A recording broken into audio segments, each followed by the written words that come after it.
Hello students, I hope you are doing well. Last class में हमने frog के ऊपर डिस्कशन स्टार्ट किया था और उसकी एक्सटर्नल फीचर्स और मॉर्फोलॉजी को डिस्कस किया। आज की क्लास में हम इसके डाइजेस्टिव सिस्टम के बारे में स्टडी करेंगे। तो चलिए शुरू करते हैं आज की क्लास।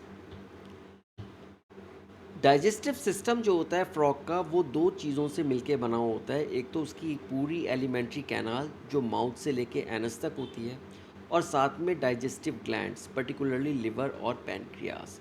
जब हम इनको कलेक्टिवली मिलाते हैं तब हम इसका बनाते हैं डाइजेस्टिव सिस्टम। ओके, तो इस तरीके से ये डाइजेस्टिव सिस्टम को हम दो पार्ट्स में स्टडी करेंगे। पहले हम इसकी एलिमेंट्री कैनाल को स्टडी करेंगे और फिर हम इसके डाइजेस्टिव ग्लैंड्स को स्टडी करेंगे।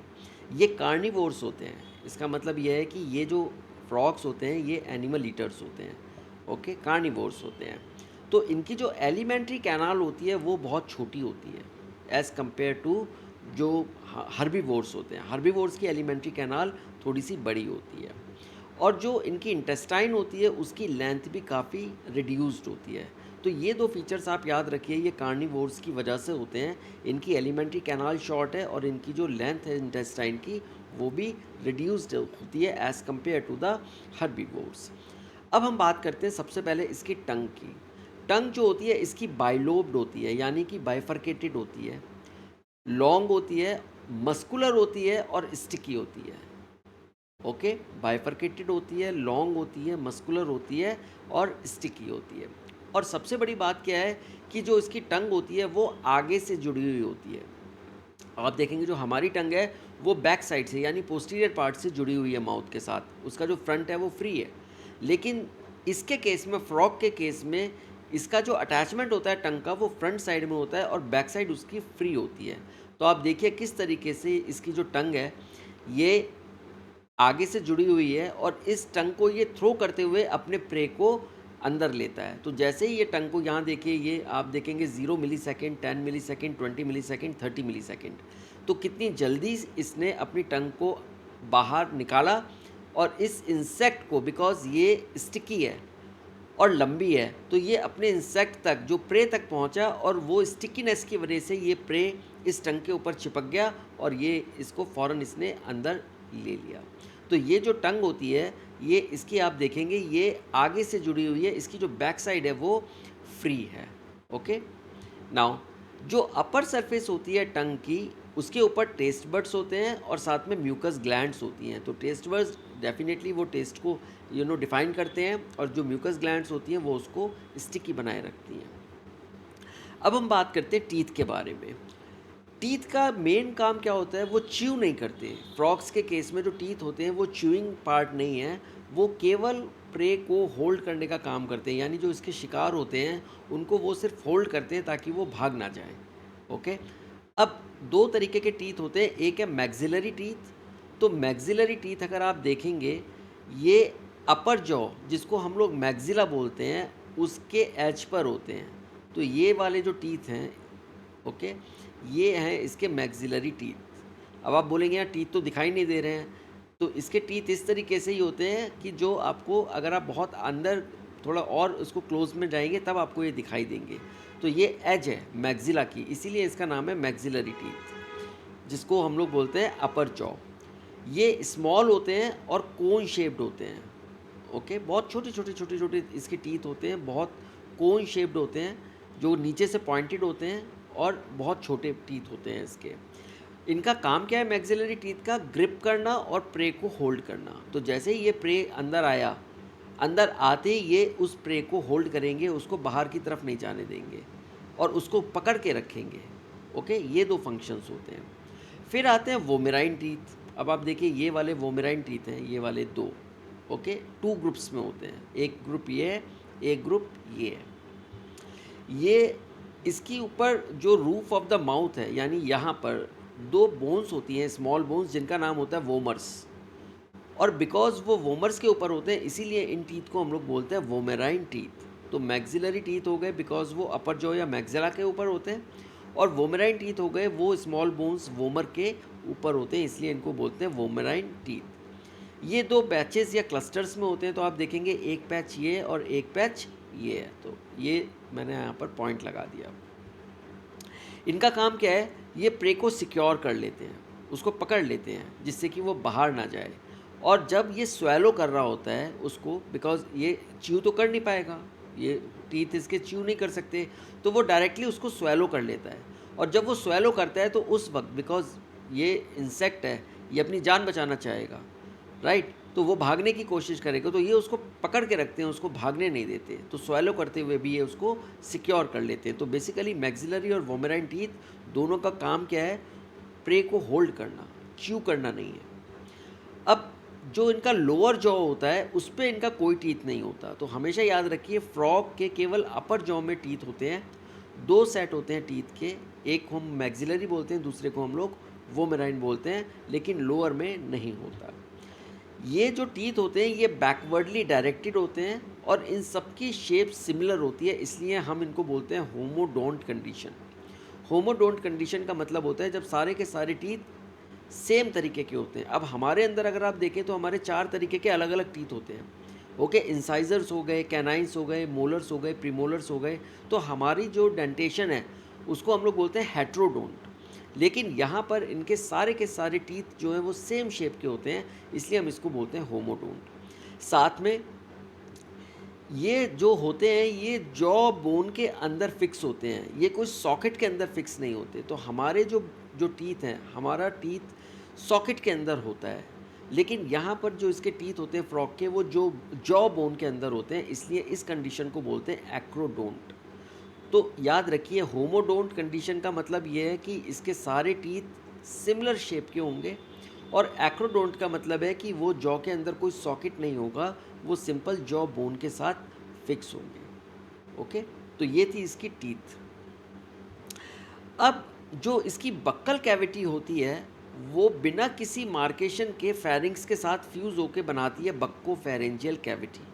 तो इसकी बक्कल कैविटी और फेरेंजियल कैविटी अलग अलग नहीं होती है, ये दोनों मिलके बनाते हैं बक्को फेरेंजियल कैविटी। आप यहाँ पर देख सकते हैं ये फेरिंग्स है इसका, ओके, और ये अंदर का पार्ट है, ये इसकी बक्कल कैविटी है, तो ये बक्को फेरेंजियल कैविटी बनाते हैं। मेल्स के अंदर जो फेरिंग्स का फ्लोर होता है उसकी दोनों साइड में वोकल सैक की ओपनिंग होती है। तो आप देखेंगे कि यहाँ पर ये फ्लोर है और इस फ्लोर के दोनों साइड में ये वोकल सैक की ओपनिंग है, और ये वोकल सैक वही है जो हमने लास्ट क्लास में सेक्सुअल डायमॉर्फिज्म में डिस्कस किया था, जो कि मेल्स का फीचर होता है, प्रोमिनेंट फीचर होता है।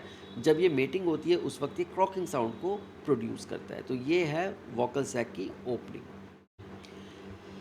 अब ये पूरा का पूरा इसका एलिमेंट्री कैनाल है, और साथ में आपको यहाँ पर दिखाई देंगे पैनक्रियास और लिवर, जो कि दोनों इसकी ग्लैंड्स हैं।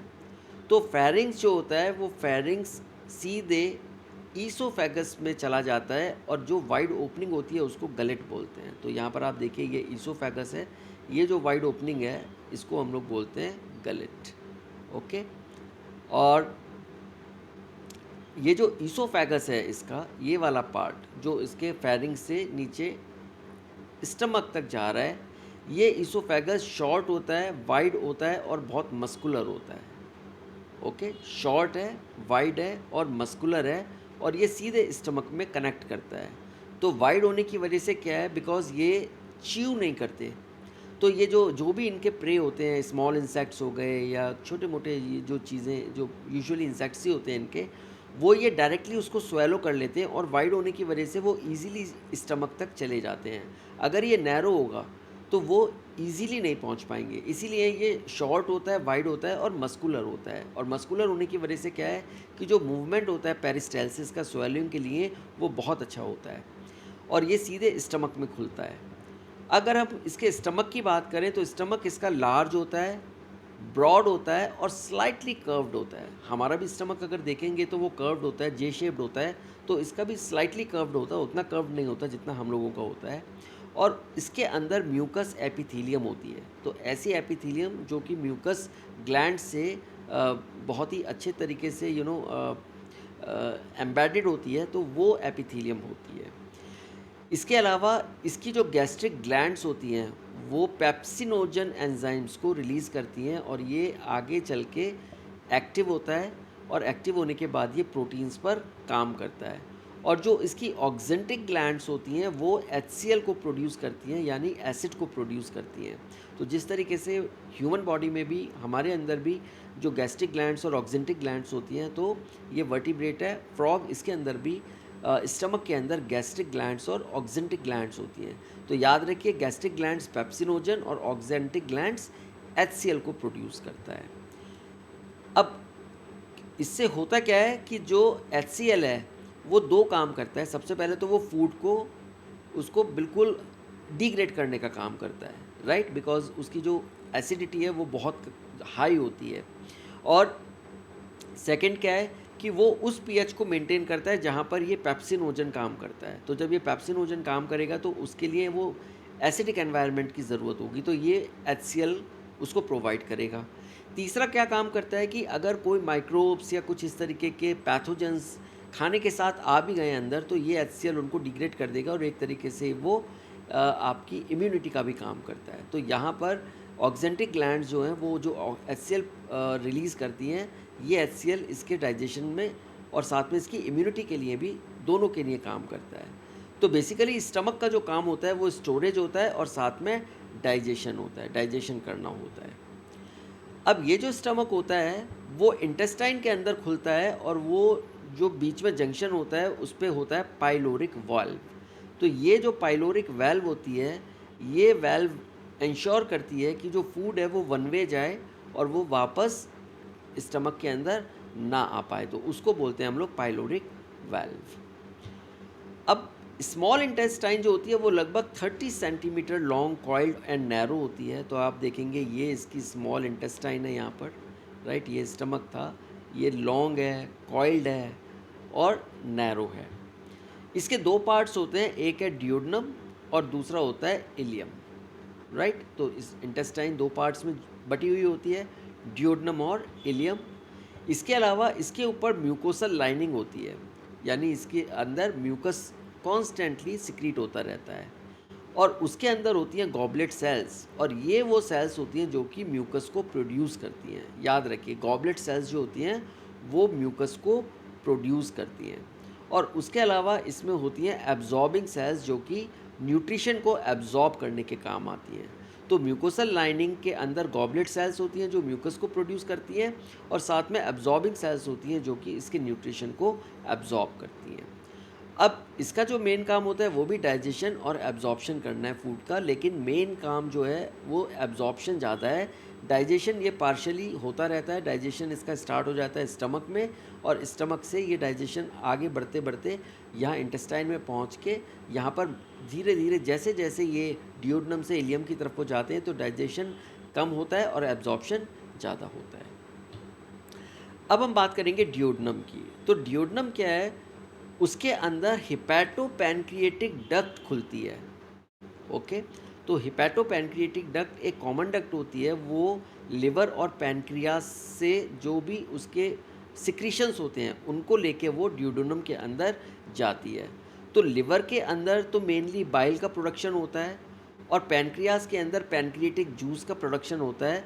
तो ये लिवर से बाइल को लेके जाती है और पैनक्रियास से पैनक्रिएटिक जूस को लेके जाती है, और ये इंटेस्टाइन के ड्यूोडेनम वाले पार्ट में ओपनिंग होती है इसकी। तो याद रखिए, हिपैटोपैनक्रिएटिक डक्ट की जो ओपनिंग होती है वो ड्यूोडेनम के अंदर होती है। अब इलियम जो होता है वो लॉन्गेस्ट पार्ट होता है पूरी एलिमेंट्री कैनाल का, सबसे लंबी होती है ये, और इसके अंदर विलाई जैसी स्ट्रक्चर्स होती हैं बट ट्रू विलाई नहीं होते हैं। Okay, villi like structures are there but there are no true villi. ये लार्ज इंटेस्टाइन और रेक्टम को पोस्टीरियरली ज्वाइन करती है। तो अगर ये स्मॉल इंटेस्टाइन है, जब ये आगे जा रही है, जुड़ रही है, तो ये यहाँ पर ये जो है लार्ज इंटेस्टाइन, ये इसके साथ ये यहाँ पर ज्वाइन कर रही है। अब लार्ज इंटेस्टाइन या रेक्टम को अगर हम देखें तो ये शॉर्ट है और ये वाइट ट्यूब है, छोटा सा है और काफ़ी वाइट ट्यूब है ये, और ये क्लोका के अंदर ओपन होता है। तो यहाँ पर एक स्ट्रक्चर है क्लोका, ये क्लोका के अंदर ये यहाँ पर आता है, और ये क्लोका जो है बेसिकली यहाँ से जितना भी इसका डाइजेस्टिव पार्ट है उसको ये स्टोर करती है। यहाँ पर ये वाटर को एब्जॉर्ब करती है और साथ में ये फीसिस को बनाती भी है और उसको स्टोर करती है। तो ये जो है इसका मेन काम है लार्ज इंटेस्टाइन का। ये वाटर को एब्जॉर्ब करती है और ये फीसिस को स्टोर करके रखती है और ये फीसिस को यहाँ पर बनाती है। क्लोका जो होता है वो स्मॉल टर्मिनल सैक होता है जो कि एनस के अंदर खुलता है। तो आप देखेंगे ये क्लोका है और ये सीधे एनस से ओपनिंग जो बाहर की है ये यहाँ खुला हुआ है।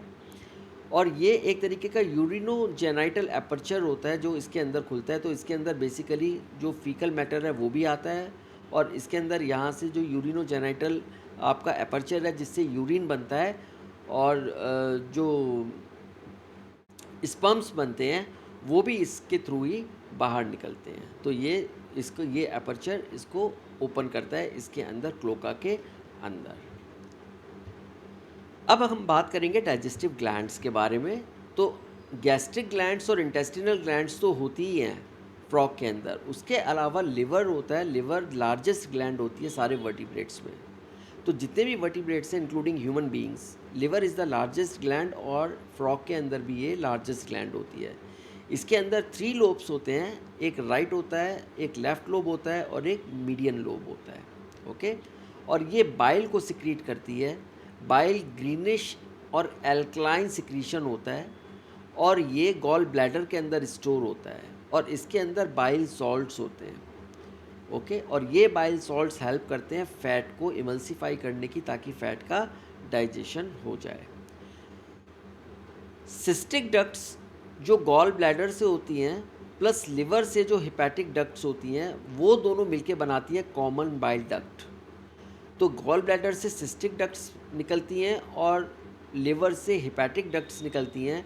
ये दोनों मिलके बनाएंगी कॉमन बाइल डक्ट और ये कॉमन बाइल डक्ट जब पैनक्रिएटिक डक्ट के साथ मिल जाती है तो ये बनाती है हिपैटो पैनक्रिएटिक डक्ट।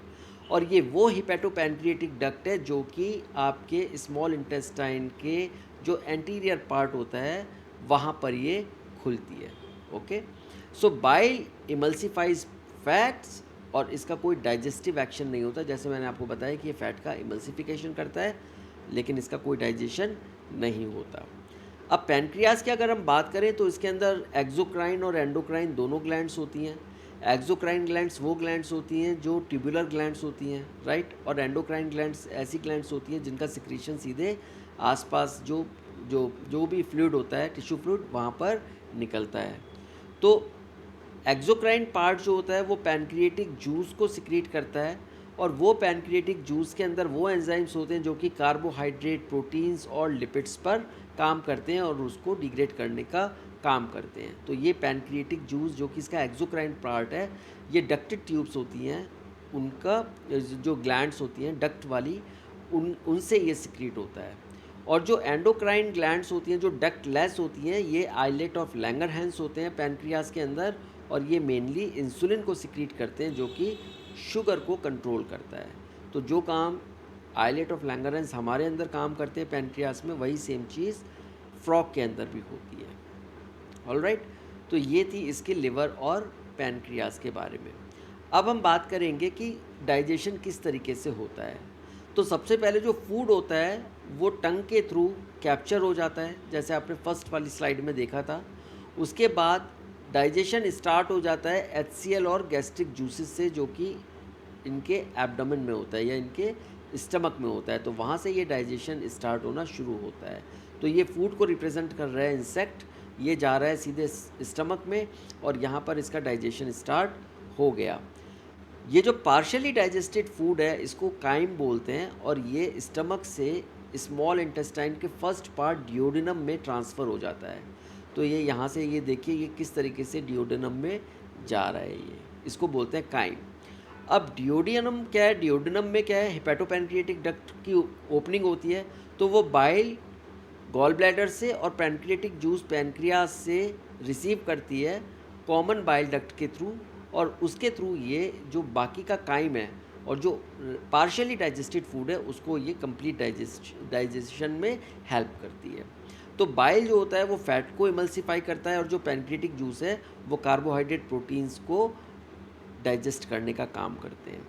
और जो फाइनल डाइजेशन होता है, जो भी थोड़ा बहुत बच जाता है, वो इंटेस्टाइन में होता है और डाइजेस्टिव फूड से जो भी इसके न्यूट्रिएंट्स होते हैं वो विलाई लाइक स्ट्रक्चर्स जो फिंगर लाइक फोल्ड्स होते हैं इनर वॉल ऑफ इंटेस्टाइन में, विलाई और माइक्रोविलाई, वहाँ पे वो एब्जॉर्ब हो जाते हैं, तो वो इधर ये एब्जॉर्ब हो जाते हैं।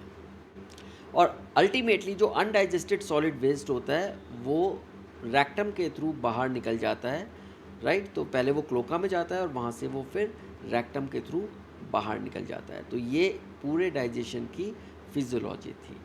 तो ये था आज की क्लास जिसमें हमने डाइजेस्टिव सिस्टम को डिस्कस किया फ्रॉग के। अब हम आपसे अगली क्लास में बात करेंगे एक नए सिस्टम को लेके। तब तक आप अपना ध्यान रखिए। Take care and thank you.